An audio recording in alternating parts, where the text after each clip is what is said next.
بسم الله الرحمن الرحيم. الحمد لله رب العالمين، والصلاة والسلام على أشرف الأنبياء والمرسلين وعلى آله وصحبه أجمعين. سبحانك لا علم لنا إلا ما علمتنا إنك أنت العليم الحكيم. رب اشرح لي صدري ويسر لي أمري واحلل عقدة من لساني يفقهوا قولي. اللهم علمنا ما ينفعنا وانفعنا بما علمتنا وزدنا علما يا أرحم الراحمين. وأرنا الحق حقا وارزقنا اتباعه وأرنا الباطل باطلا وارزقنا اجتنابه وجعلنا ممن يستمعون القول فيتبعون أحسنه وأدخلنا برحمتك في عبادك الصالحين. ولا حول ولا قوة إلا بالله ولا حول ولا قوة إلا بالله ولا حول ولا قوة إلا بالله العلي العظيم. اللهم يسر ولا تعسر وأتمم بالخير يا كريم. وبعد. Alhamdulillah. Alhamdulillah kita dapat bertemu pada hari ini. Bersyukur kita kepada Allah Subhanahu wa taala kerana diberinya kita kesihatan yang baik, peluang untuk beramal. Dan insya-Allah hari ini kita akan sambung kitab kita yang bertajuk Manusia dan Islam, bab yang ke-11. Perkara yang berkaitan dengan rukun iman, iaitu beriman kepada qada dan qadar. Beriman kepada qada dan qadar merupakan bab yang agak rumit. Jadi dia cerita yang pertama, beriman kepada qada dan qadar, maknanya kita percaya kepada qada dan qadar Allah Subhanahu wa taala, bahawa segala sesuatu yang terjadi dan peristiwa-peristiwa yang berlaku adalah menurut ketentuan dan ketetapan Allah Subhanahu wa taala. Yang pertama sekali kita nak faham ialah semua yang terjadi, sama ada besar ataupun kecil, baik ataupun buruk, semua yang terjadi itu adalah dengan ketentuan dan juga ketetapan Allah Subhanahu wa taala. Tidak ada perkara dalam dunia ini yang terjadi dengan sendiri. Tak ada. Semua itu adalah mengikut ketentuan dan ketetapan daripada Allah Subhanahu wa taala. Itu satu, kena ingat baik-baik itulah. Tak ada satu benda kat dunia ni jadikan sendiri, tak ada. Manusia dijadikan oleh Allah Subhanahu wa taala, dan Allah lah yang menentukan perjalanan, gerak-geri dan kelakuan manusia. Semua itu ditentukan oleh Allah Subhanahu wa taala yang berkuasa sepenuh ke atas makhluknya. Allah yang mencipta makhluk ini, maka Allah lah yang menentukan gerak-geri perjalanan makhluk ini. Lepas tu kita nak angkat tangan ni sendiri tak boleh, melainkan ada ketentuan daripada Allah. Ada. Kita kalau ikut kehendak kita, macam-macam benda kita nak. Kalau kita lah yang berkuasa penuh, sepatutnya apa yang kita nak kita dapatlah. Tapi tak berlaku macam tu. Menunjukkan kepada kita bahawa apa yang berlaku ini adalah mengikut apa yang telah ditetapkan oleh Allah Subhanahu wa taala. Kita berusaha. Semualah makhluk-makhluk yang besar maupun kita ni, apa yang berlaku dalam diri kita, kita ke yang tentukan. Kita tahu minum air je, ambil air masuk dalam mulut. Lepas tu siapa punya kerja? Yang boleh menelankan air tu kita? Bukan. Berapa ramai orang kat hospital tu tak boleh telan air, tak boleh telan makanan. Yang memudahkan air ni masuk ke dalam kerongkong kita, boleh lepas, itu semua dengan izin Allah Subhanahu wa taala. Lepas tu air masuk dalam perut, pergi ke mana kita tak pernah tahu pun. Dia masuk highway ke, dia masuk jalan kampung ke, kita pun tak tahu. Proses macam mana kita pun tak pernah ambil berat air tu dalam perut. Lepas tu keluar melalui kencing pula tu. Kita boleh ke senang-senang nak kencing? Ramai orang tak boleh kencing. Itu semua itu peraturan, ketetapan yang ditetapkan oleh Allah Subhanahu wa taala. Wa ma tasyauna illa an yasha Allah. Dan tiadalah kamu berkemahuan melakukan sesuatu perkara melainkan dengan cara yang dikehendaki Allah. Apa pun yang kita buat, semua itu sesuai dengan apa yang dikehendaki oleh Allah Subhanahu wa taala. Jadi semua yang berlaku, gerak-geri kita ni semua adalah daripada kehendak, kekuasaan Allah Subhanahu wa taala. Kemudian Allah sahajalah yang berkuasa memberi petunjuk. Allah Subhanahu wa taala sahajalah yang berkuasa memberi petunjuk. Kita tak mampu nak beri petunjuk. Kita boleh mengajar, kita boleh bercakap, kita boleh beritahu itu. Dapat petunjuk, tak dapat petunjuk, itu bukan kerja kita. Itu kuasa Allah Subhanahu wa taala. Fa yudhillullahu man yasha wa yahdi man yasha. Maka Allah menyesatkan sesiapa yang dikehendakinya dan juga memberi petunjuk kepada sesiapa yang dia kehendaki. Allah. Kita tak boleh tanya, kenapa orang ni dapat petunjuk, orang ni tak dapat? Itu bukan kerja kita. Kita boleh tanya benda yang ada kuasa dalam pada diri kita. Kita hanya boleh tanya benda yang kita boleh buat. Adapun benda yang bukan urusan kita, jangan tanya.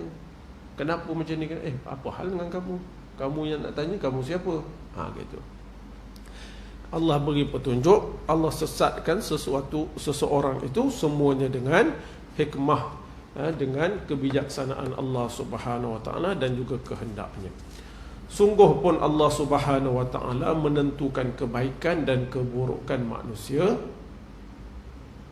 tetapi dialah yang menetapkan sesuatu ketentuan ke atas manusia itu dengan adil. Namun semua ketentuan yang Allah tetapkan itu ialah dengan keadilannya. Allah tidak melakukan kezaliman. Semua itu dengan keadilan Allah Subhanahu wa taala. Wa anna Allah laysa bidhallamin lil 'abid. Dan ingatlah sesungguhnya Allah tidak sekali-kali berlaku zalim terhadap hamba-hambanya. Lepas tu apa yang berlaku pada diri kita, semua itu dengan keadilan Allah. Allah tidak melakukan kezaliman kepada kita. Kita buat sesuatu berjaya, kita buat sesuatu tidak berjaya, ada penyakit, tak ada penyakit, jangan sekali-kali kita kata Allah ni zalim. Jangan. Zalim itu manusia, kerana manusia melanggar perintah Allah, kan? Allah tidak bersifat dengan zalim. Baik. Dalam menentukan ketetapan nasib hamba-hambanya itu, Allah Subhanahu wa taala mengingkari sikap dan amalan manusia yang buruk. Tapi Allah larang perkara yang buruk, Allah larang. Perkara yang buruk Allah larang. Maka ikhtiar dan usahanya, usaha manusia merupakan kemampuan-kemampuan yang ada pada manusia. Kerana itu Allah Subhanahu wa taala mewajibkan manusia berusaha. Allah wajibkan manusia berusaha ke arah kebaikan dan menetapkan peranan usaha dalam penentuan nasib manusia itu. Kiranya baik yang diusahakan, maka baiklah kesudahannya, begitulah sebaliknya. Allah tetapkan segala-galanya, tetapi Allah beri kepada manusia ini ikhtiar, usaha. Allah serahkan kepada manusia ni, kamu usahalah apa yang kamu nak.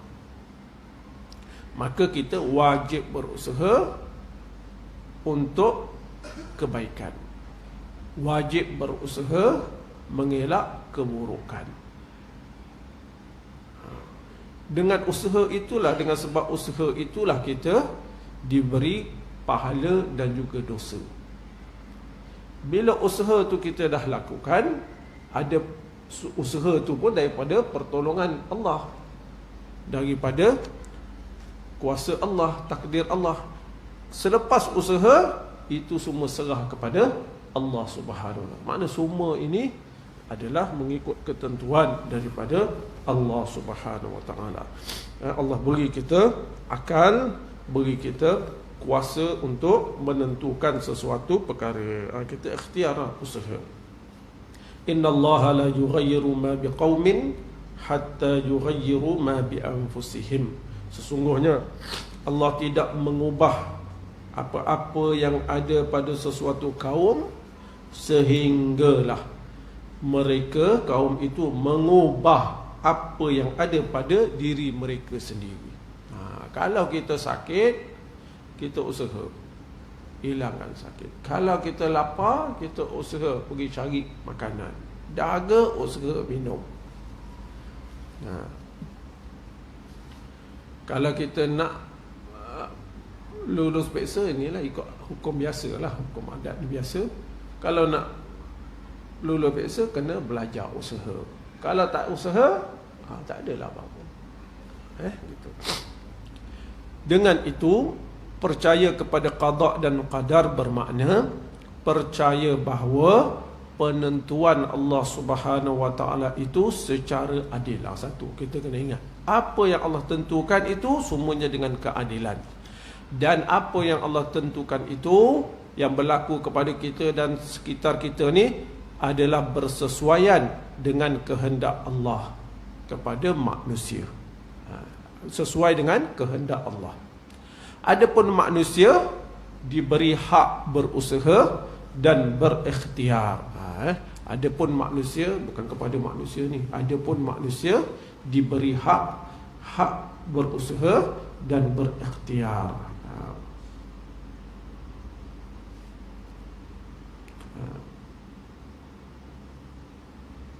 Okey, boleh Jadi semua yang berlaku adalah mengikut ketentuan Allah yang adil dan bersesuaian dengan kehendak Allah. Adapun manusia diberi hak untuk berusaha dan berikhtiar. Jadi tak adalah zalim. Dia beri kita peluang.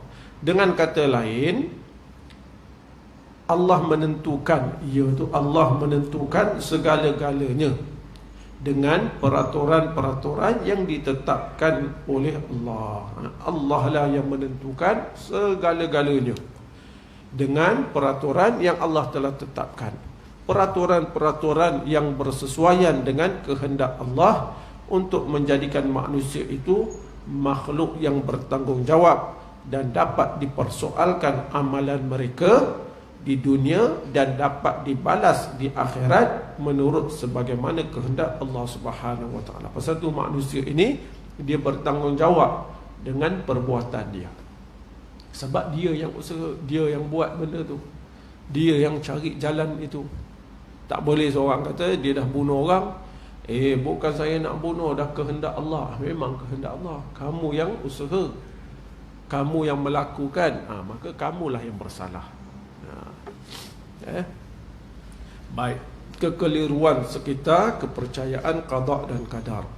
Terdapat pelbagai kekeliruan dalam kalangan manusia dalam memahami kepercayaan kepada qada dan qadar. Saya beritahu tadi, qada qadar ni masalah susah. Dia rumit sikit. Dia tidaklah susah mana.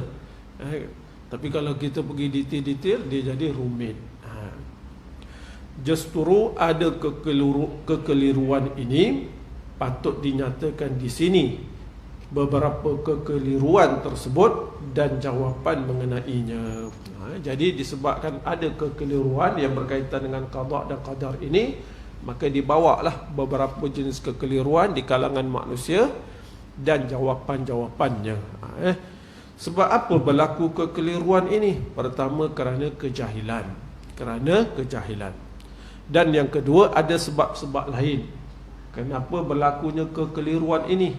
Kerana serangan-serangan musuh-musuh Islam yang sengaja menimbulkan kekeliruan dan keraguan untuk memesongkan kepercayaan umat Islam terhadap qada dan qadar. Pertama, kenapa berlaku kekeliruan? Pertama, kerana kejahilan. Orang Islam tapi dia tak belajar benda ni. Yang kedua, kerana serangan yang dibuat oleh musuh-musuh Islam untuk mencampakkan keraguan pada kalangan orang-orang Islam. Dengan tujuan apa? Supaya orang Islam tidak yakin dengan qada dan qadar Allah Subhanahu wa taala. Dia bawa suatu pandangan, suatu pengajian, suatu ilmu seolah-olah setiap benda yang berlaku adalah terjadi dengan sendiri. Kita kat sekolah kan macam tu. Kat sekolah kan macam tu. Ini rumput ni, rumput. Rumput ni warna apa? Hijau. Bagus. Lepas tu dia pun ambil lah zinc. Ambil zinc, tutup rumput tu. Tutup rumput tu seminggu. Tutup rumput tu seminggu, 10 hari. Lepas tu dia pun angkatlah zinc tu. Rumput tu jadi apa? Daripada hijau jadi apa? Kuning dia. Mati dia. Tak? Dia pun tanya, kenapa berubah ni? Kenapa berubah? Pasal tak dapat sinaran matahari. Siapa yang menyebabkan jadi kuning? Kerana tak dapat matahari. Itu dari segi bahasa kita memang macam tu lah. Bahasa ilmu tu macam tu. Tapi kepercayaan tak boleh macam tu. Kepercayaan tak boleh macam tu. Sebab bukan matahari itu yang menentukan benda tu akan jadi kuning ataupun tidak, menjadi hijau ataupun tidak. Bukan matahari itu yang menentukan tumbuhan ni hidup ataupun mati. Bukan. Cuma kita diberi akal, disuruh fikir. Ikut akal kita macam tu lah ilmu. Tapi dari segi keyakinan, Allah lah yang menjadikan segala-galanya. Baik. Kalaulah matahari boleh hidup mati kan, tak adalah tumbuhan yang mati. Bila masa matahari tak ada? Gitu. Itu dari segi percakapan ilmu macam tu lah. Tapi keyakinan tak boleh macam tu. Jangan sampai kita yakin pasal ni lah, pasal ni, sampai kita yakin pasal ada baja lah hidup, kalau tak ada baja tak hidup. Kan orang cakap sampai seolah-olah menjadi keyakinan bagi dia. Itu tak boleh. Kita boleh usaha letak baja, letak apa, tapi tetap Allah yang menentukan hidup ataupun mati pokok tu. Jangan sampai kita i'tiqad, kita ada kepercayaan kerana benda tu, kerana baja. Baik. Orang barat yang menimbulkan kekeliruan ini juga tahu bahawa dalam masyarakat mereka juga terdapat fahaman yang menyerupai kepercayaan kepada qada dan qadar, tetapi mereka tidak pernah menyatakan bahawa kepercayaan itu menghalang kemajuan mereka. Kadang-kadang ni yang pertama tertinggal lah. Antara kekeliruan ini yang pertama ialah yang sengaja ditimbulkan oleh musuh-musuh Islam bahawa kepercayaan kepada qada dan qadar itu menghalang kemajuan. Dia tanamkan, kalau kita asyik percaya semua Allah tentukan, maka dia menghalang kemajuan. Kekeliruan ini sengaja ditimbulkan oleh musuh-musuh Islam, terutamanya di kalangan orientalis. Orientalis ni siapa? Iaitu sarjana-sarjana barat yang ahli mengenai pengajian ketimuran. Dia orientalis tapi dia tahu tentang ilmu-ilmu Islam ini. Justru orang ini sebenarnya tahu bahawa dalam perkembangan sejarah kepercayaan ini tidak pernah menjadi sebab kemunduran. Orientalis ni tahu keyakinan kepada qada dan qadar ini bukan penyebab kepada kemunduran, bukan penyebab, bahkan dia menjadi suatu penyebab supaya manusia ini tidak putus asa, terus berusaha mengharap kepada Allah. Pasal tu orang Islam yang beriman ni tak ada putus asa, akhirnya bunuh diri lah apa. Tak. Pasal dia tahu semua ini Allah tetap pasti ada hikmah, pasti ada kebaikan di sebalik takdir Allah. Dan kita pula disuruh usaha, setiap usaha kita diberi ganjaran. Maka orang Islam yang beriman ni dia tidak ada putus asa. Bukan percaya kepada qada dan qadar ini menyebabkan kemunduran. Orang Islam pada zaman Rasulullah sallallahu alaihi wasallam dan para sahabat adalah manusia yang sangat kuat keyakinan mereka kepada qada dan qadar. tetapi mereka telah berjaya menguasai sebahagian besar dunia dan menyebarkan keadilan di serata tempat walau di mana mereka berada. Mereka terus membina kemajuan yang tinggi nilainya dan tamadun yang besar. Pasal itu salah satu cara orientalis ni merosakkan orang Islam ialah meletakkan keraguan pada perkara qada dan qadar, supaya manusia ini tidak yakin kepada kekuasaan Allah sepenuhnya. Bila orang beriman ni yakin kepada qada dan qadar, ketetapan kekuasaan Allah, maka orang Islam kuat, jadi kuat. Pasal tu orang Islam sanggup berperang walaupun tenteranya tidak ramai, 313 orang, dan di Badar itu menghadapi kuasa besar sampai 1000 orang tentera musyrikin Mekah. Kenapa boleh bertempur? Kerana keyakinan yang menentukan hidup ataupun mati, gagal ataupun berjaya ialah Allah Subhanahu wa taala. Itu yang Barat cuba hapuskan. Sebab bila ada keyakinan itu, orang Islam menjadi orang yang hebat. Baik. Sedangkan di kalangan orang Barat ada fahaman itu, fahaman percaya kepada qada dan qadar. Dia katalah, tapi saya tak pastilah ni, saya tak tahu. Tetapi mereka tidak pernah menyatakan bahawa kepercayaan mereka itu menghalang kemajuan mereka. Kekeliruan ini sengaja ditimbulkan untuk mengelirukan orang yang tidak berfikir terhadap Islam, sama ada orang Islam ataupun bukan Islam. Tak kira lah dia orang Islam ke tak Islam ke, kalau dia tak fikir benda ni, dia senang dipengaruhi. Dia senang dipengaruhi. Pasal tu kita dengar ada kalangan orang Islam, dia boleh menyatakan kalau kita berpegang dengan Islam akan mendatangkan kemunduran. Kalau kita pegang asyik ikut Islam, bila boleh maju? Tuan-tuan tak pernah dengar orang cakap tu? Kan ramai orang, kenapa pula bila ikut Islam tak boleh maju? Yang Islam dulu tu dapat menguasai sebahagian dunia itu, dia guna apa? Sahabat-sahabat dulu tak ada apa-apa dulu di Mekah, akhirnya dapat memerintah Madinah, memerintah di sekitarnya, dapat memberi keadilan kepada masyarakat, sama ada yang beragama Islam ataupun yang bukan beragama Islam, dapat mengecapi keadilan yang dibawa oleh Islam. Semua itu kerana berpegang dengan Islam. Tiba-tiba ada di kalangan orang Islam merasa tak suka kalau sikit-sikit cerita Islam, sikit-sikit cerita Islam. Ada kalangan orang Islam macam tu, sikit-sikit Islam, sikit-sikit Islam. Dia cakap, kenapa masalah sangat padahal kamu mengaku Islam? Kerana dia rosakkan cara berfikir. Seolah-olah dia fikir Islam ini menghalang, Islam ini merencatkan kemajuan, menghalang kebebasan. Islam tidak menghalang kebebasan, tetapi Islam datang menetapkan kebebasan itu ada sempadan supaya tidak terbabas. Jalan raya tu ada tak sempadannya?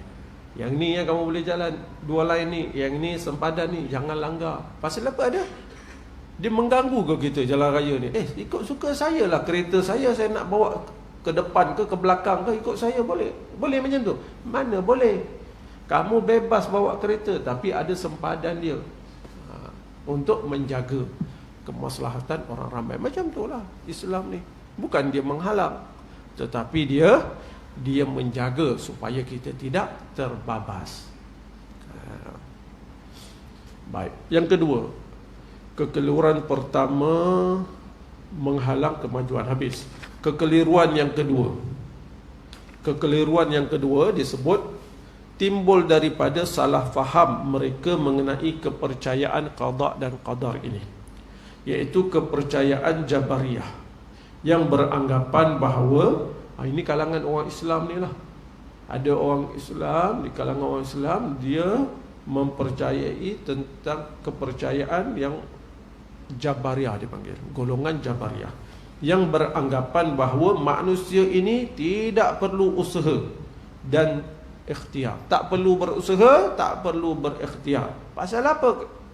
Kerana semua benda ni telah ditentukan oleh Allah Subhanahu Wa Taala. Boleh faham? Semua ni dah Allah tentukan. Kamu tak payahlah nak usaha ke, nak ikhtiar ke, tak payah. Kerana manusia ini ibarat seperti debu yang berterbangan mengikut arah pukulan angin dan tidak lagi dapat berbuat apa-apa dalam menentukan nasib mereka. Ini golongan Jabariyah.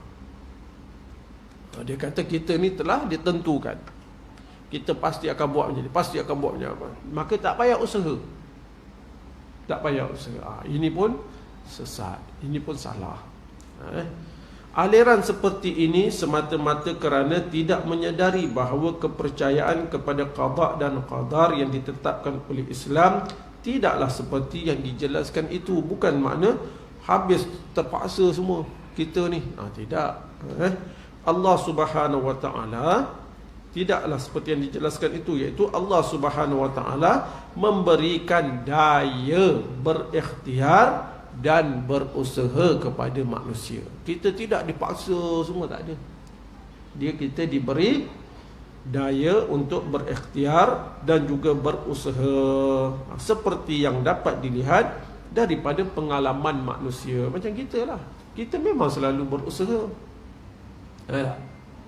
Nak datang sini memang kena usaha. Tapi bila dah boleh datang ataupun tak boleh nak datang, kita dah usaha, boleh datang tak boleh datang ke surau ni, itu ikut ketentuan yang Allah tetapkan. Tapi kita usaha tak? Kita usaha. Ada tak kalau kita duduk rumah ni nak sampai nak pergi surau lah, duduk kat rumah tak usaha sampai tak surau? Tak ada. Memang kita tiap-tiap hari usaha. Tiba-tiba dia ni ada pandangan seolah-olah kita ni dipaksa. Mana ada. Kita tiap-tiap hari usaha. Justru adanya keupayaan berikhtiar inilah maka manusia itu diberi tanggungjawab dan ditanya mengenai tanggungjawab itu. Habis. Kekeliruan yang ketiga adalah aliran pemikiran Qadariyah. Tadi Jabariyah, yang ini Qadariyah, iaitu satu aliran yang berfahaman bahawa manusia itu bebas sebebas-bebasnya dalam menentukan nasibnya. Bebas. Manusia ni mempunyai kudrat, kuasa untuk menentukan diri dia. Kepercayaan seperti ini seolah-olah Allah tak ada kena-mengena. Kamu nak pandai, kamu mengaji, kamu belajar. Kalau kamu belajar, kamu dapat. Tak belajar, tak dapat. Seolah-olah Allah ni tak ada apa-apa. Ini salah. Ini Qadariyah. Semua kita ni usaha yang menentukan Allah. Kepercayaan seperti ini dapat dibuktikan kepalsuannya dengan mudah daripada pengalaman manusia sendiri, yang tidak semua usaha dan kehendak manusia itu tercapai. Kalaulah kita bebas menentukan segala-gala, maka setiap benda yang kita nak, kita dapatlah. Ada tak orang yang dia nak anak dia cacat? Ada? Tak ada. Ada. Ada orang nak anak dia mati umur 7 tahun? Ada? Tak ada. Tapi itu berlaku. Kalau manusia itu berkuasa mutlak, takkan berlaku benda tu. Gitu. Ya. Kebolehan dan pengetahuan manusia adalah terbatas. Keadaan ini menunjukkan manusia itu tidak mampu menentukan segala-galanya. Memang kita kebolehan, keilmu kita mana ada. Kita lepas ni tak, lepas 10 minit ni, kita nak buat apa kita pun tak tahu. Kita boleh rancang boleh. Tapi lepas tu bila 10 minit tadi jadi tak apa yang kita rancang, belum tahu lagi. Pasal tu kita cakap rancang je. Kita tak cakap ini pasti kita boleh buat, tak cakap macam tu, rancang. Kan makanan ada ke tak ada pun tak tahu. Tak? Makan berapa suap pun tak tahu. Dah tahu dah berapa suap nak makan, cikgu? Tahu? Tak tahu. Itu 10 minit lagi, itu 20 minit lagi, tak tahu. Jadi macam mana kita nak kata kita berkuasa menentukan segala-galanya? Perjalanan hidup manusia adalah tertakluk kepada kehendak Allah Subhanahu wa ta'ala. Itu yang cerita dia. Semua ini tertakluk kepada kehendak Allah Subhanahu wa ta'ala, dan kita disuruh berusaha. Pasal tu orang beriman ni bila dia usaha berjaya, dia bersyukur. Kalau tidak berjaya, dia sabar dan dia teruskan usaha. Kerana dia yakin setiap usahanya akan diberi ganjaran. Orang hafal Quran ni tuan-tuan. Dia nak hafal Quran ni, dia baca, mula-mula dia baca 3 kali, 4 kali, 5 kali, dia yakin ke dia boleh hafal? Tak pasti lagi. Tapi perasaan kuat dia, Allah akan bantu. Sebab apa? Sebab dia tahu yang menentukan segala-galanya ialah Allah. Perasaan yakin kita bila usaha ni Allah akan bantu, itulah menyebabkan manusia ni dia sanggup menghafal benda yang orang lain tak sanggup hafal. Faham? Yang kedua, orang yang hafal Quran ni, dia baca banyak kali, dia tahu setiap ayat yang dia baca, setiap huruf yang dibaca diberi ganjaran. Sama ada hafal ke tak hafal ke, diberi ganjaran. Maka dia bacalah, baca banyak kali, dia tak rasa rugi. Pasal setiap kali dia mengulangi ayat itu diberi ganjaran. Lepas itu yakin dengan pertolongan Allah ini menyebabkan manusia ini bertambah kuat. Pasal itulah musuh-musuh Islam cuba samarkan pengetahuan ataupun meragukan keyakinan kepada kekuasaan Allah ini, qada dan qadar. Beriman kepada qada dan qadar adalah satu daripada rukun iman dalam Islam. Qada dan qadar dalam pengertian sehari-hari selalu disebut takdir. Dia kata ini dah takdir, ini dah takdir. Ada. Rukun iman yang terakhir itu hendaklah kaum muslimin berhati-hati memahaminya. Kemudian hendaklah disedari dengan iman dan ilmu yang benar. Yang ini tadi saya cakap, boleh mudah tergelincir. Mudah tergelincir. Ini penting ini.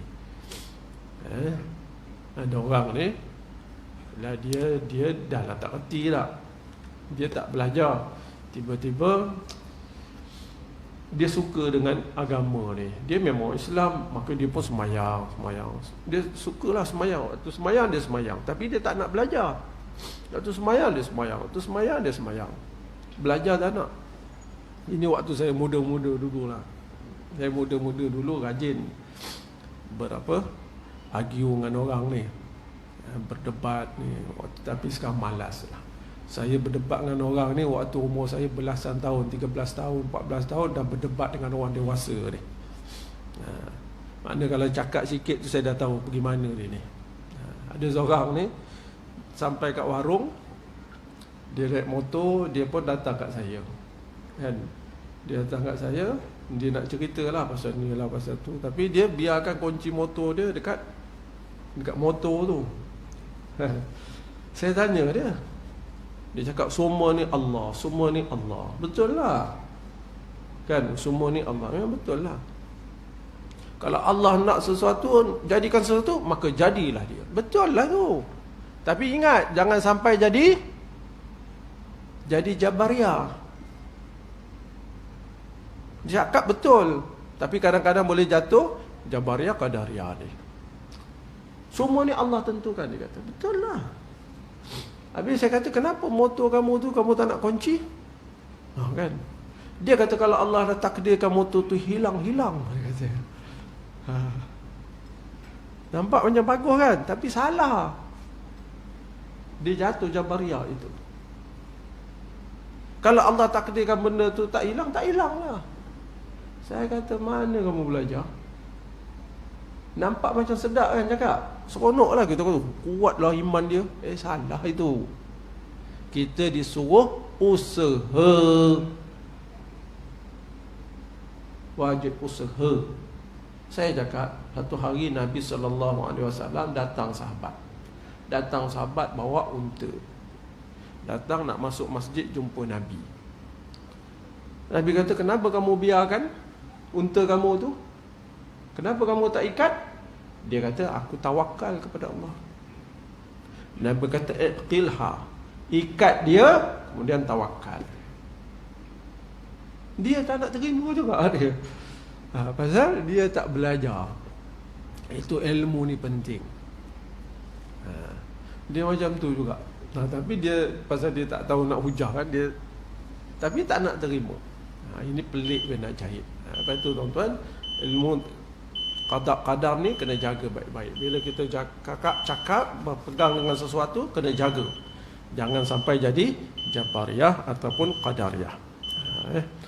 Mudah-mudahan ada manfaat. Kekeliruan umum terhadap qada dan qadar atau kepercayaan kepada takdir itu, segala untung, nasib baik dan buruk seseorang manusia itu telah ditetapkan secara pasti oleh Tuhan. Oleh itu kenyataan yang diterima oleh tiap-tiap manusia hendaklah diterima dengan sabar. Maknanya semua ni Allah dah tetapkan.